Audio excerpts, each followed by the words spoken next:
Good morning, Philippines! Good morning!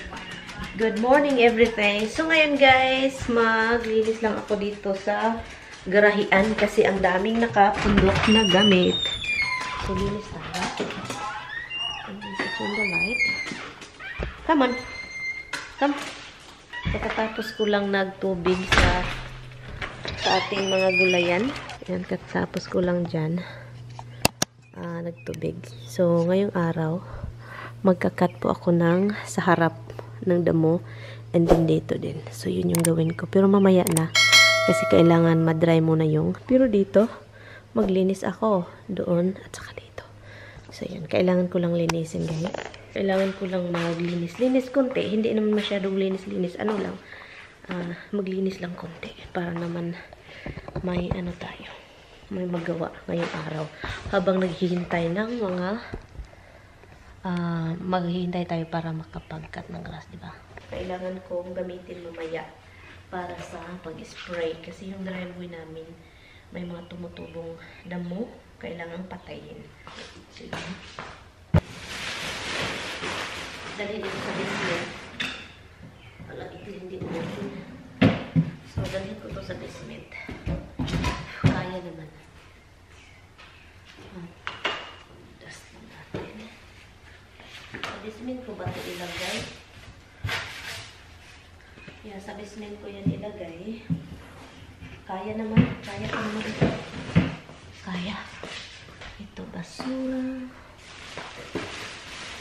Basura, basura.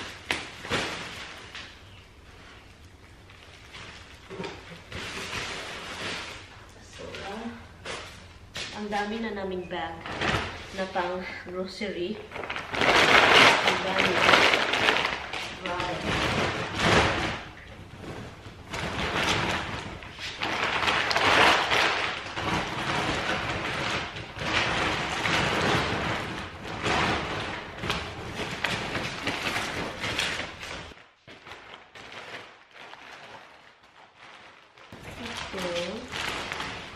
Itong mga towel, magagamit ko ito sa, ang daming towel. Magagamit ko itong, where is Roxy and Misty? Ito guys. Ito, itapon ko na itong mga pangit. Itong iba, oh, this is some kind of like, okay, magagamit ko yan sa aso. Maligo sila. Ito.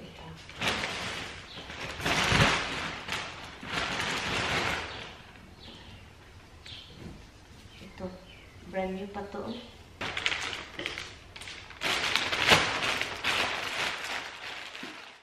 So, ang dami ng tukalya ng aso. Grabe. Mga ano ito guys. Ito siya. Sa sasakyan ito ni Tami. Kailangan kong tignan. Kasi for sure, maraming basura dyan. Mga papel. Hindi na dapat ikip. Ito, basura ito.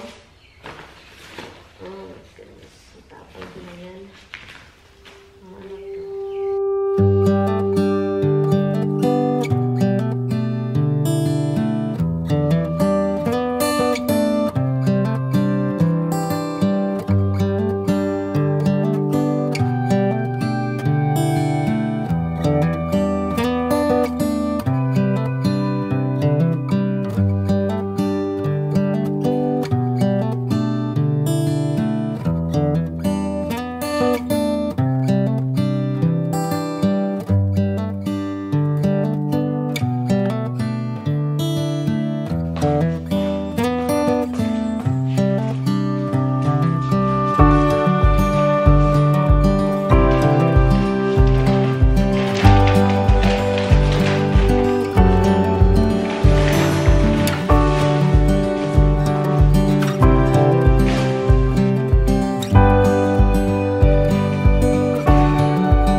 ito, mga bag, mga donation yan, mga damit ni Bianan. So ngayon, tignan ko muna bago ko siya i-donate kasi baka meron akong gustong gamitin or something okay pa, di ba? I mean, hindi ka naman mag-donate na pangit, pero baka meron akong magustuhan. Hindi ko lang itong mga pang-bag, mga ano ito, kaya pang mag-move kami pag gamitin.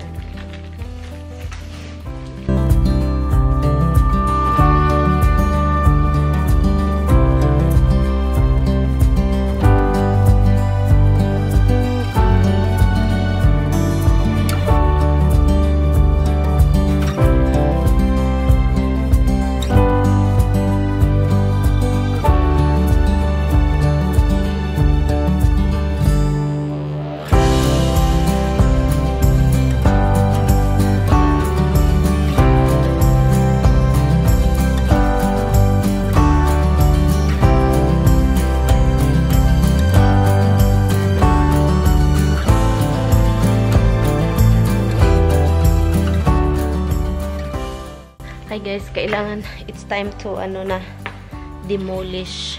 It's time to demolish yung inanuhan natin ng ibon. Kasi parang mahipos na ba?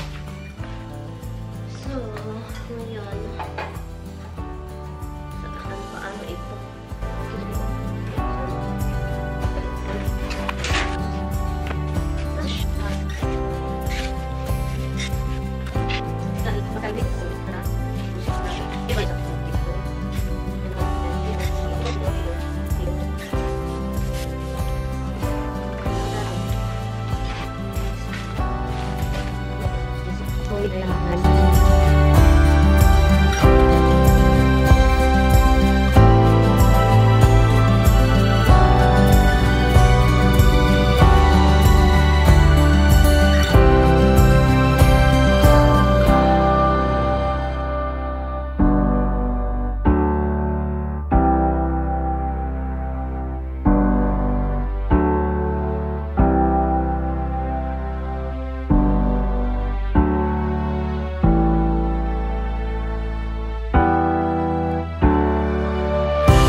Meron tayong nahanap sa pinapackage o pinaibigay. Kailangan lang siya ng dry clean. Dalawa po ito. I don't know. It's a good dress. It's a dress, but I will show you later. So right now, diyan nilagay ko muna dito yung mga donation. Yung donation except ito kasi pang yan. Pang moving blanket yan. So, yung mga donation is andon. Meron diyang nakalagay na mga something. So, hindi ko alam kung anong gagawin ko, guys. Yan siya, para yan sa floor. Pero, hindi ko alam kung anong gagawin. Hindi ko muna siya i-clear. You know, magtapon ako ng basura. Pero gusto ko, parang looking makalat pa rin yan. Parang walang space. Kasi kapag magka-space yan, guys, mag-additional si Taming magbubod ng mga gamit. Maglagay ng mga gamit dyan. So, itatapon ko yung dapat itatapon. And then, pagkatapos niyan, ikalat ko lang dyan para hindi ni Tami, kasi si Tami pag may space, doon niya itatambak. So, ito sila, dapat sa basement yan, mga gamit yan ni Tami, mga wires, mga something ito, dyan. So, dyan ko muna yan siya ilagay kasi kapag, sabihin ko na, kapag linisin ko talaga, itatambak niya. Pero, ang gagawin ko ngayon is, idahandahan ko itapon yung dapat itapon. Kasi alam nyo na si Tami. Huwag nyo kayong maingay. Huwag kayong maingay. Kasi itatapon ko yung dapat itapon. Ito, itapon ko sana ito. Cutting board at saka pang heat resistant na ilagay yung mga pots. Something, sabi ko, linisin ko na lang yan. Ilagay ko sa loob. At ito yung bike ko na hindi nagagamit kahit kailan. And I think ang gagawin ko is mag-bike ako dito. And then, ipaano ko ni Tami yung gulong lang yung dapat ayusin kasi flat. At itong furniture, dinala ko to dito. Akala ko, mabigyan ko ng oras bigyan ko ng pansin. Pero paglagay namin ni Tami sa sasakyan, nasira yung one of the doon sa kabila, yung parang ganito, naputol siya. So ngayon, tapon ko na yan. Sa trabaho ito ni Tami, folding ito pwede mong malagay sa floor. Kapag may party sa ground, you know, marami ito marami yan. Plastic. Ilagay mo sa ground, okay ka na, meron ka ng parang pero nang dahil sa itong si Tami kulik ng kulik, hindi man yan magagamit. Saan ba yan namin So, kailangan ko lang itapon yung basura. And then, kalatin natin. Ikalat natin yung gamit. Hindi ko na alam kung anong gagawin ko sa buhay ko, guys. Nakatira na kami kasama yung snake. Look, ang daming snake, snake skin, Snake skin, Mga malalaki na. Ganito na lang yung buhay namin dito. Hindi na namin alam kung saan yung snake. Ayaw ko na talaga. Sabihin ko talaga. Tawagan ko nga. Ayaw ko na sa mundo. Ako guys, nairita ako kay Tami talaga. Grabe. Sabi pa niya, sinawagan ko siya. Sabi, alam niyo ba kung ano sabi niya? Ang snake, papasok talaga yan. Kung saan makapasok. Sabi ko, mas lalo silang ginaganahan dyan. Kasi ang daming gamit. Kahit sila magtatago, pwede silang magtatago kahit saan-saan. Nag-alala siya tuloy kasi sinabihan ko na naglilinis ako doon. At alam niya man niya, pag maglilinis ako, meron akong itatapon. Ang tinatapon ko lang is basura. Ay, ginawa ko. At saka boxes na naka-file doon. At saka yung window na nasira doon sa side door na nireplace niya. Kinikip pa rin niya. So, ngayon, tinatapon ko na yun. Ang kaluka-luka talaga. Hindi ko na talaga alam, guys. Iwan ko na. So, nagalit lang ako doon sa snake talaga. Yung snake yung pinakagalit ko. Kasi pwede yung snake dito papasok. And then, itong pusat mga alaga ko, sila, mapaakan ba? Makagat. Oh my God, Misty. And then, lang ako, pang samantalang trabaho lang yun doon. Mamaya, i-continue ko lang yun. Baka mayang hapon, pero ngayon i-prioritize ko muna yung pagkakat ng grass. Ang dami kong gawain. Hindi ko na kayo madala, guys, kasi kapag magkakat ako, gusto ko continue kasi alam nyo naman, kapag mag-film pa ako doon. Plano ko sanang mag-film GoPro. Mahihilo lang kayo, guys, kasi ita-timelapse ko lang. So, mahihilo lang kayo sa gagawin ko. So, kaya, wag na. Itong si Misty, pinakain ko ng rice. Tinatry ko kasi na-obserban ko sa kanya ba, hindi siya ma-rice. Tignan nyo. Hindi si Misty ma-rice. Si Roxy, kakain siya ng rice. So, ngayon, tinatry ko. Yung lauoy ko ba, yung bulanglang ko, lauoy. So, nilagyan ko ng sabaw. Kasi, nagustuhan nila yung sabaw. Si Roxy, kinakain yung rice. Kinakain yung binigay ko. Si Misty, akala ko, kakain talaga siya. Pero, guys, hindi talaga siya, guys. Ayaw talaga niya ng rice. Habang hindi pa tumatawag si Mr. Ito, ipakita ko na sa inyo yung damit ito ni Bianan. Bata-bata pa siya. Mga old style. Mataas po siya, guys, kasi si Bianan is sobrang taas nung kabataan niya. So, may bow siya dito. May bow, look. So, may siya dito. Look. Ganda, diba? And then, meron pang ito. Parang blazer na mataas na robe na something. So, ito siya. Yung parang ganun. Maganda siya, guys. Look. Pwede mong alisin ito. And then, yun. Sleeveless. And yun, guys. Sobrang taas niya. Yan. Maganda yung niya, guys. Look. And yes, guys, tapos na ako sa harap, sa gilid, at sa likuran. And then, doon na lang sa kabila, hindi ko ikakat. Bukas na tayo mag-cut. Pero, pa ako, umihi lang ako, guys. At pinaihi ko si Roxy at Misty. Pinalabas ko. So, ngayon, nag-sunglasses ako kasi sobrang init sa labas. And then, basta sobrang init. So, ngayon, babalik ako sa labas para mag-weedwalk. So, alam nyo naman yung weedwalk. So, yun yung gagawin ko. Weedwalk lang tayo, guys, para maganda yung property natin. Tignan nyo naman ito, guys. Kasya-kasya sa akin, kaso mataas. Maganda ito, putulan dito. Dalhin ito sa lugar kung saan pwedeng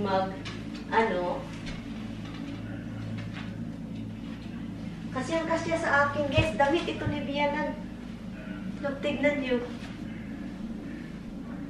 Hindi ko to ano ko to, putulan. Kasi kailangan talaga siyang magaling yung tahi.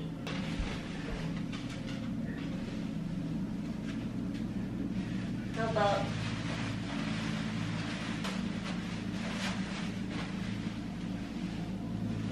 Hello, uy, kasyang-kasya talaga siya sa akin, guys. Hindi ko to itapon. Ang damit ni Biana noong unang panahon na maliit pa siya. Kaluka.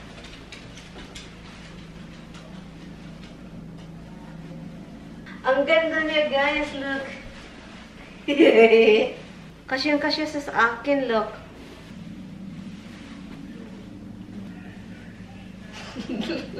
Ang ganda. Hindi ko to i-donate.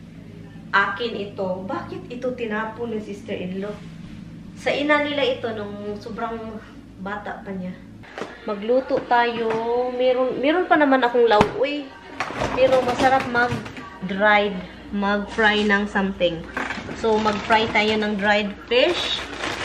So, hanap tayo ng kung anong dried fish. Meron naman ako dong iba't ibang dried fish. Pero, hanap tayo dito.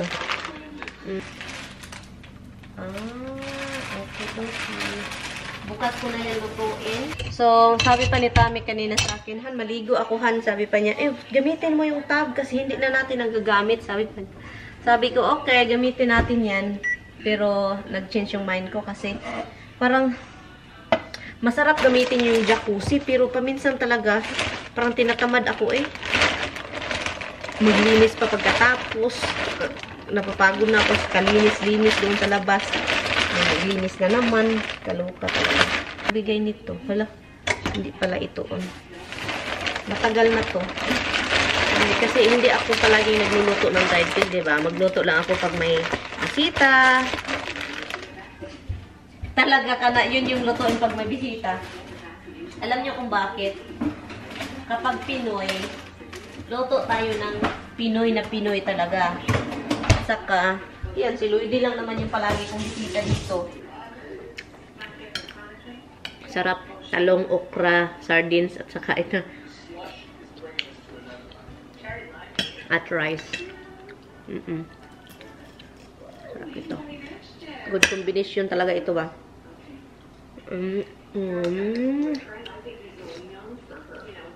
Oh my God. Good combination.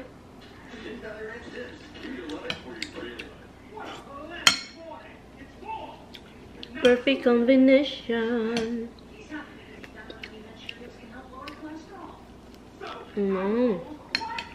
Roxy, you cannot have this.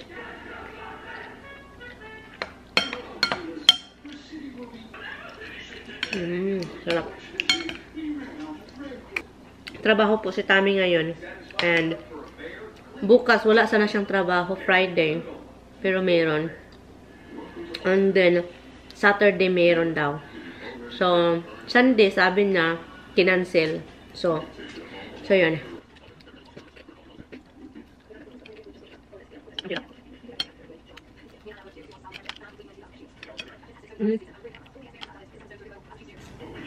Eggplant, sarap. Okra, sarap. Masarap talaga pag may tuyo.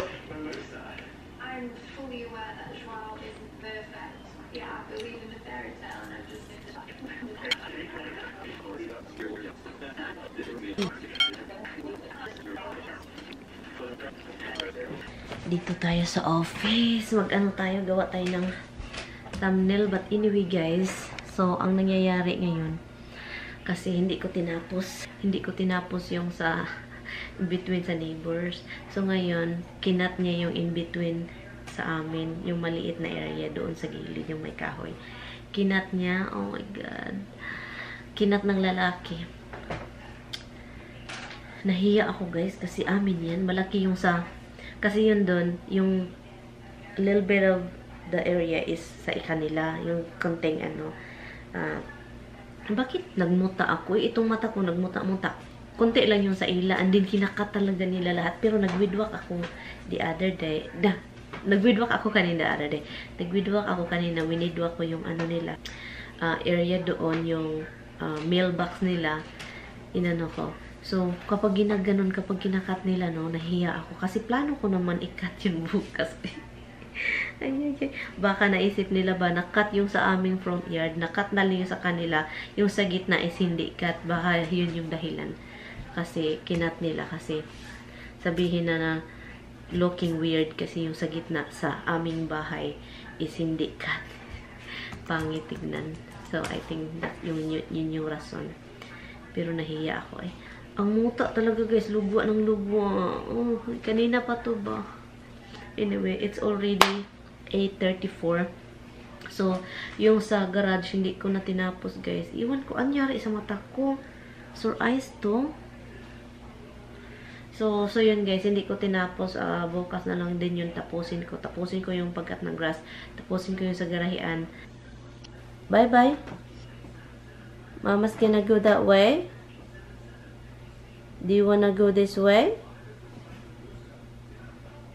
We're gonna go see Dada? Or do you wanna be almost there? We're gonna go? Mama will be right back. Aww. Roxy? Do you wanna go with Mama? Upstairs? Who wants to go upstairs? Do you wanna go up? Do you wanna go up with Mama? Okay na, si Night-Night na. Bye-bye na. Night-Night. Let's go Night-Night. We're gonna go Night-Night. Yung mata ko eh. Okay na, bye na guys.